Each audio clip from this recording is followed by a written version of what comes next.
1804, 1804 में ये आपका फ्रांस का राजा बन गया। अब स्टूडेंट नेपोलियन ने इस चीज के ऊपर ध्यान पे देखा, इसने जो लुईस 16 ने जो मिस्टेक किया था उस मिस्टेक को ये दोहराना नहीं चाहता था। He did not want to repeat the same mistake which was made by Louis 16 in 1774। सबसे पहले इसने लुईस 16 के जो मिस्टेक थे उससे कुछ सबक लिया और अपने देश के लिए, फ्रांस के लिए एक नया रणनीति मतलब एक पॉलिसी को तैयार करा। और उस पॉलिसी को हम लोगों ने करा क्या, सिविल कोड। सिविल कोड 1804 या को नेपोलियनिक कोड भी कहा जाता है, नेपोलियनिक कोड भी कहा जाता है। तो स्टूडेंट इस कोड को अप्लाई करके देखिए ये नेपोलियन ने क्या क्या सिस्टम को अप्लाई किया। सबसे पहले इसने यहां पे करके यूनिफॉर्म सिविल कोड की बात की।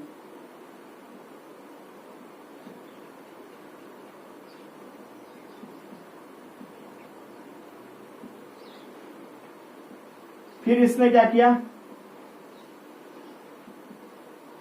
Equal measurement system, waiting system को अप्लाई किया। इसने रिमूव किया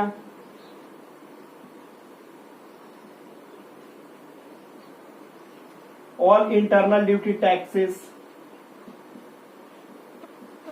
सारे इंटरनल ड्यूटी टैक्स को रिमूव किया स्टूडेंट। और क्या किया,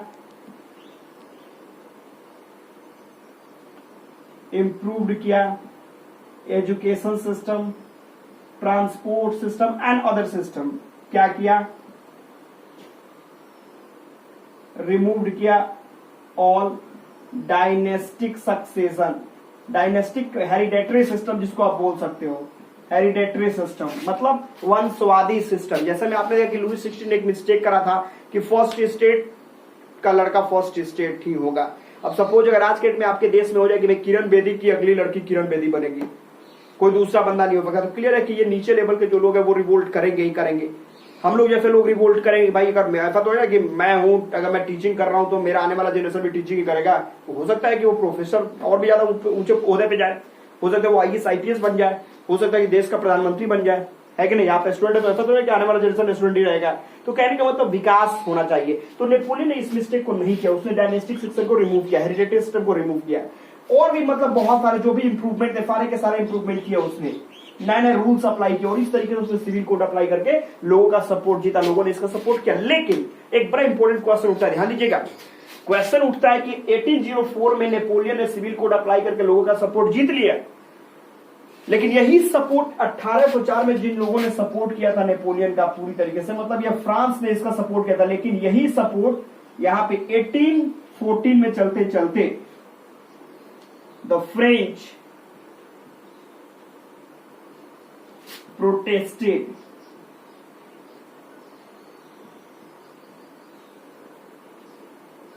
अगेंस्ट नेपोलियन बोनापार्ट। अब यहां पे आपने देखा कि 1804 में जिन लोगों ने फ्रांस के राजा नेपोलियन का सपोर्ट किया, फ्रांस ने पूरा सपोर्ट किया नेपोलियन का, लेकिन 1814 में चलते चलते नेपोलियन का लोगों ने विरोध कर दिया। इसके पीछे का रीजन क्या था, तो ध्यान दीजिएगा। सबसे पहला पॉइंट हो जाएगा क्या चीज कि ambitious king,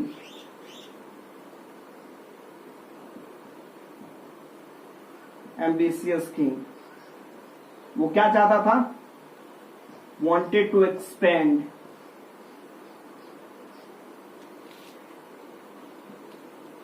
his areas, forced the French to join army। इसके बाद क्या किया, increased